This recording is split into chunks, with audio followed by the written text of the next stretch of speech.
So getting ready for Texas A&M, they're 7-1 in their last eight. Obviously, got off to a great start in the league, undefeated till they went to Rupp on Saturday. Um, Big, strong, physical team, one of the best rebounding teams in the country. Um, we've got three or four great offensive rebounding teams in our league, and they rank up right there with any of them, Tennessee or Kentucky. Um, the guards are great rebounders. Their bigs are big, strong, and physical. Um, and they're hard to keep off the boards. Um, they're very athletic. They got great driving downhill guards that get to the rim and score, big and strong and physical. Um, and they get to the foul line. Fourth in the nation, number one in our league in free throws attempted and free throws made, and so just like we talked about, Mississippi State when they came in, that was going to be a real physical game. This will be even more physical. So that's going to be something that we'll have to obviously step up to. And then the last thing would be, they're giving up in league play 30 points a half. So sometimes teams go in and you've only scored 30 points at halftime. Well, join the club because that's what they give up, which puts a lot of pressure on our defense. Our defense has been good, been consistently pretty good, but we that's going to be something that we're going to have to do a really good job of is guarding them because we'll have our challenges scoring. Questions? Tom? Bruce, you talked a lot about the importance of history and making history here, but to now have the nation's longest active home winning streak of 28 games, what does that mean to you guys as a program? Well, I think that y- you know, making history over a number of years uh, is impactful. That's part of what you're trying to do with a program or a university and teams and everything. Um, Obviously, it speaks to the jungle and the incredible support. It speaks to the sellouts and the Auburn family's commitment and a great environment. Um, but that environment's not going to rebound for us, and it's not going to make shots, and and so we're going to have obviously we'll have to continue to be playing our better and better. But I'm obviously proud of what the guys have done, and the position that we put ourselves in. We put ourselves in position once again to compete at the highest level, and that's all you can ask for. There are a lot of teams here at the end of January that aren't really playing for much. We're still in this thing. Mike? Coach, you identified rebounding as something, you mentioned how Texas A&M is a really good rebounding team, but offensively, what do you make of Wendell Green's kind of resurgence offensively and his playmaking ability kind of stepping up the last few games? Yeah, Wendell, he's demonstrated he's one of the best point guards in the country, and he's certainly played like that, in the last 5 games or so. Um, Buzz Williams will make sure I'm certain that he gets plenty of their attention, and my guess is they'll do what they need to try to do to make other guys beat us, because Wendell's been so consistent, both from a playmaking standpoint as well as a shooting standpoint, making plays defensively, and so it's been fun to watch, and for us to continue to be successful, we need to continue to play at that level.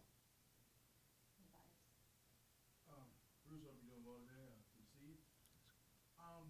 When you look at this team, from when you guys lost that game in Athens to where you are now, what is the biggest difference from that game than over the last 5 games? Well, with the exception of the Mississippi State game, with the exception of that game, we've done a better job of taking care of the ball. That's probably one of the biggest things is just not turning it over as easily, and as a result, creating easy offense for our opponent. We struggled in that game with the double team, and I don't have the stat sheet in front of me, but I guess we turned it over a bunch.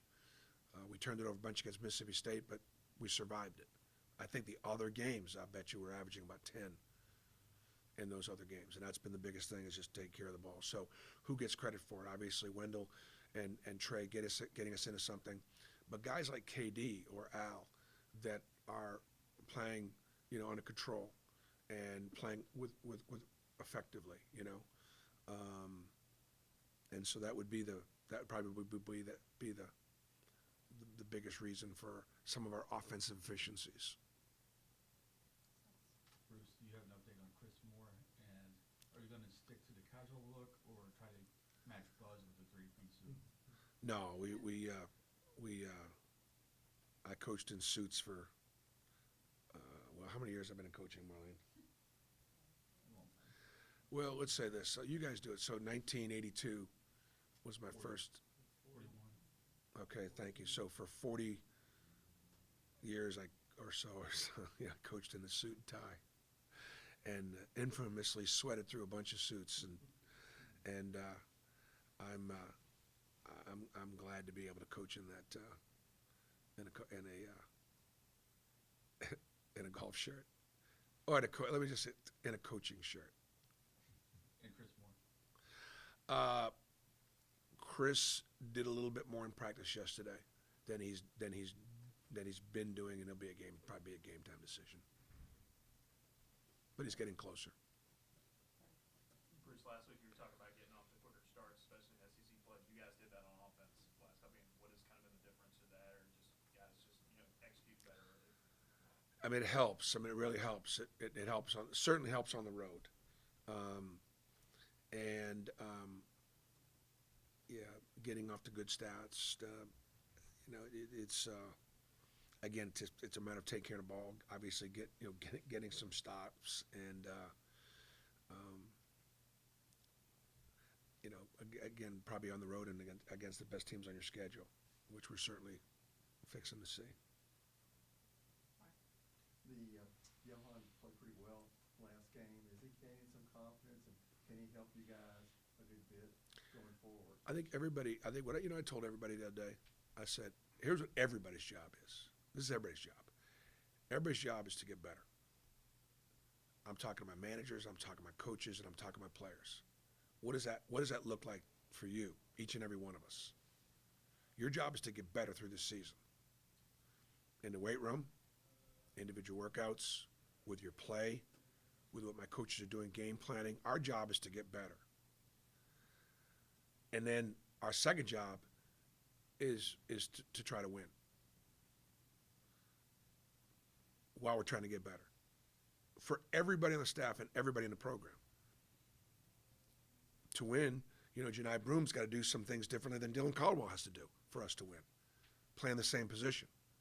So,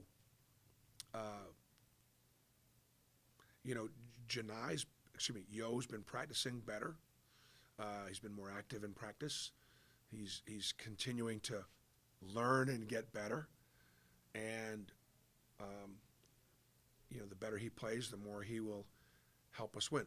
You make a couple shots and you feel good about it. But it doesn't necessarily, his making a couple shots doesn't necessarily make us win. It makes him feel better that he made a few shots, which is great. Because then maybe he'll continue to rebound better or defend better but we're playing 10 or 11 guys and our strength has been our depth. And so it's great to see guys being able to step up and contribute, get better, and help us win.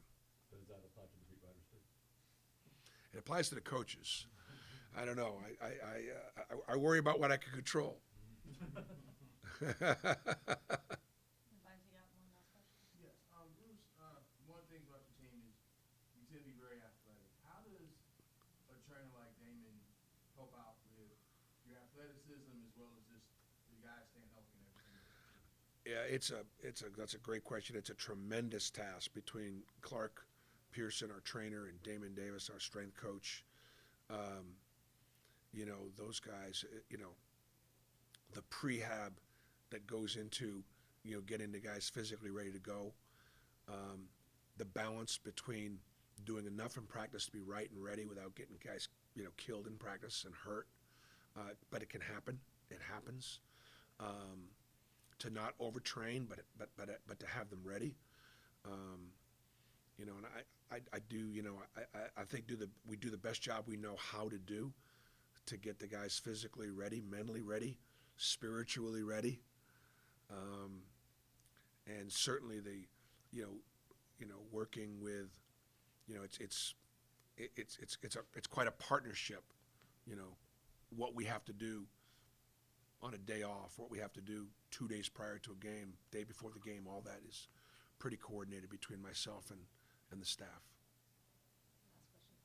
Bruce, you've talked about that two position with Zep and Katie, maybe not scoring a bunch, but still helping you guys win a lot.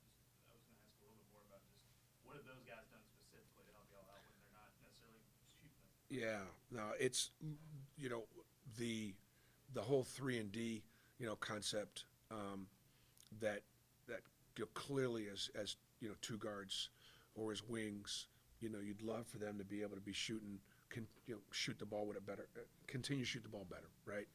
And we've seen them both make shots, and we've obviously seen them both guard, and they both got very low turnover numbers, which is really, really good. So again,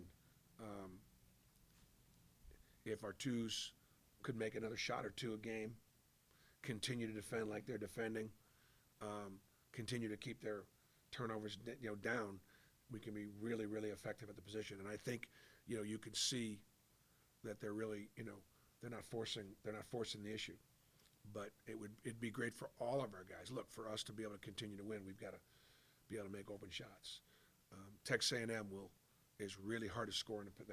They're hard to score at in the paint because they rotate bodies, and they're very physical, and they use verticality to their advantage. And so you got to be able to make some open shots. Thanks, Bruce. All right, guys, thanks.